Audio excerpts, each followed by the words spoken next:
Now, police believe cannabis has effectively been decriminalised. A poll conducted for the Centre for Social Justice found that 66% of officers think the use of the Class B drug is practically permissible on Britain's streets, as offenders are regularly let off with a slap on the wrist. It does come back to that, you know, of all the kind of drugs, I think cannabis is... it was Class C at one point, and then I think it went to a B. But it's not a Class A, but it is the one that people always float as, of all the drugs, surely that one's got to be. Loads of people like a spliff, you know, come on, you know, legalise it. Would you legalise it? Would you say, let's give it a green light? Let's speak to Niko Vorobyov, who's the author of Dope World. Afternoon to you, Niko. Afternoon. Nice to have you. And thank you very much for knowing my surname. That's all right, no problem at all. Let's have just a little bit of your backstory, if you would, as to how you ended up involved in this conversation. So yeah, I was when I was at university, I was selling coke, weed, pills, everything you need for a night out, until I rather stupidly got caught. I served my time. I did a 2.5 year sentence at HMP ISIS, which is next to Belmarsh in London. And since then, I've tried to use my experiences for something a little more productive. So yeah, I've become an author and a journalist. Okay, so it's an interesting story. So you speak with from a qualified perspective, perhaps on the other side. Some people would naturally say, Niko, well, that only makes you qualified to have one view, because the other view, naturally, by definition of your experience, you're going to ignore. Well, I mean, I try to speak to a wide variety of people. I try to speak to law enforcement, and actually some law enforcement agree with me. There's an organization called LEAP, who are very good, made up of ex-coppers and serving coppers as well, prison guards, prosecutors. They are also campaigning for drug law reforms. What do you make of what these police officers that they looked at, a poll conducted for the Centre for Social Justice? 66% of officers think that the Class B drug is now essentially permissible. Most times I speak to a cop, they really can't be bothered to nick somebody for carrying what they used to call a bit of personal. A bit of herbal, yeah.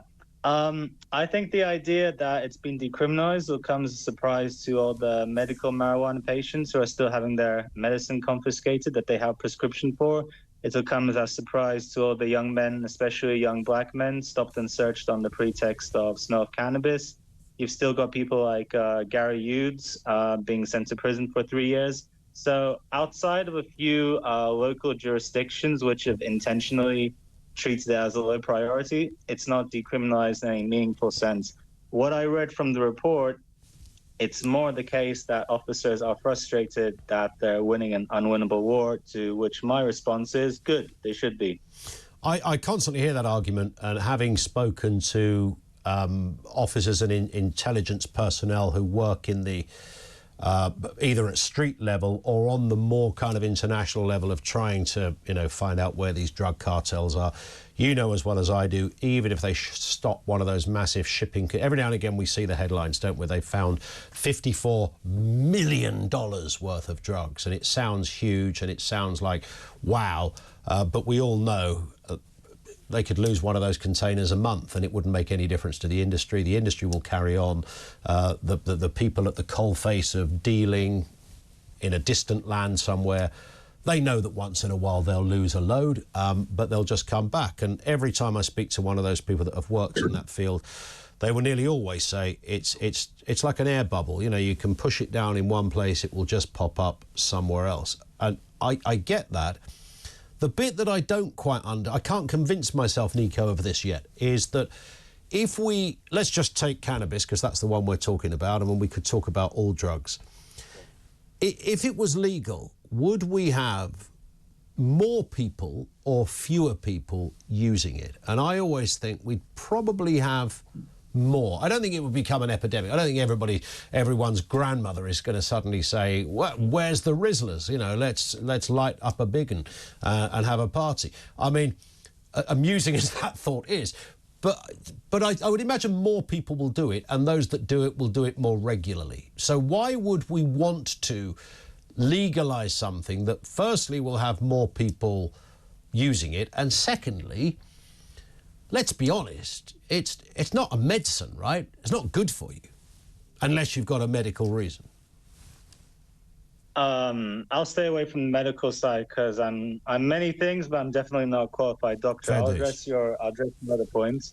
I think that you're right that based on, for example, what we've seen in America, that there will be a slight increase, not like a massive one, not epidemic scale as you said.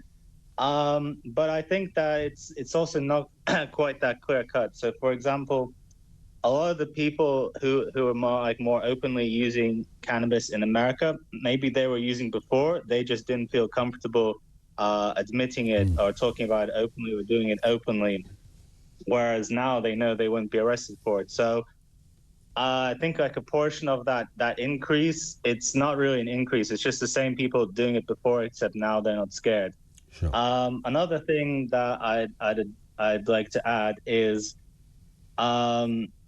one thing we're seeing also in America is drinking is slightly declining, whereas cannabis use is going up. And I would say that if you stayed at home, smoked a spliff, and watched Rick and Morty, where instead of going out, possibly getting into a fight, driving home and running over some mother and her baby trolley on the way, I'd say that's a net benefit.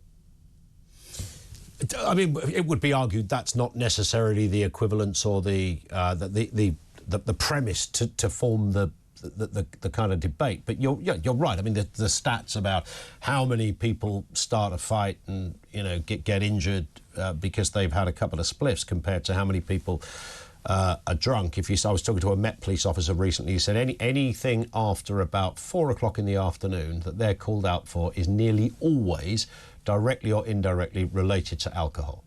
Whether it's domestic violence, fights in the street, shoplifting, whatever it happens to be, it's nearly always... So I get that, and I think that's true. But that doesn't mean to say because of that, therefore, cannabis is a good thing. And we would still have more people who are slightly... I wouldn't say off their face, that's not the way to describe a cannabis user, but, there'd be more people who are a bit high than there would have been. Do we want to see that? Do we want people in the workplace going outside, not for a cigarette, but for a spliff? I mean, specifically in the workplace, I think that's up to employers to decide. If the employee is still carrying out their duties, their responsibilities as they're supposed to, I don't see why it should be treated any differently to I don't know, like alcohol, alcohol test. Like, we don't often see pilots downing a bottle of JDs before a flight, do we? So I think the same principles should apply here. It's also kind of it's strange. Like, if we compare the idea is to protect public health, right? That's ultimately the idea between drug bans and drug restrictions and so on. So it doesn't really make sense if one substance causes the same amount or less harm than the other, yet one is permitted and the other is not. It's just a very strange equivalence, doesn't make sense, and in my opinion, it's quite un-British. It violates our personal freedoms.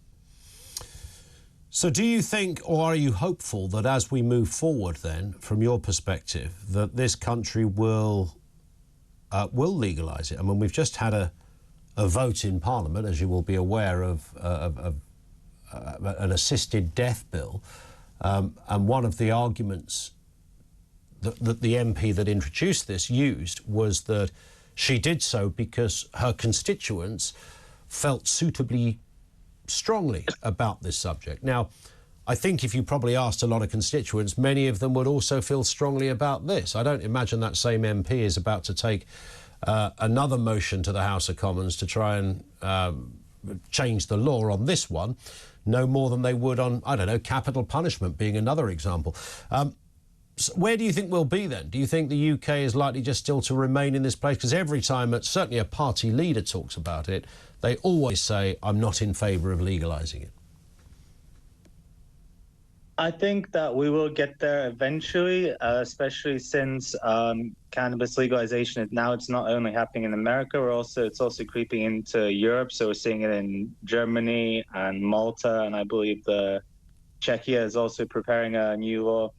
But it's going to take us some time, and one of the problems, one of the obstacles, let's say, is the media, which always relentlessly has relentlessly negative coverage. And the best example is the Daily Mail. Like every year, like even every month without fail, there's some story about someone having a skunk-fueled psychosis and jumping out of a fifth-story window. And yeah, okay, I'm not saying that didn't happen. Like, of course, bad things happen. But reading that, you would get the impression only these bad things happened. We're not talking about the 99.9% of cannabis smokers who don't jump out of fifth-story windows. But the point is, it's not good for you, right? I mean, it's not like it's not some sort of health food to smoke cannabis. In an ideal world, we wouldn't be doing any of these things. We wouldn't be smoking tobacco, wouldn't be drinking, wouldn't be consuming fatty foods on an over regular basis, and we wouldn't be smoking cannabis. Oh yeah, you're right. But at the same time, you know, there'll be an uproar if we banned McDonald's. Well, maybe KFC, but I take your point. Do you think then that we will be in this position where in 10 years' time we phone you up and have the same conversation, Niko, that this country has not moved at all? I'd like to say we'd move on, but about 5 to 10 years ago, I'd say we'd legalize in 5 to 10 years, and here we are. And here we are indeed. Listen, Niko, thank you for your time. Appreciate that. He's Niko Vorobyov, who is author of Dope World. He's a former drug dealer, went to jail for his troubles, turned writer and journalist.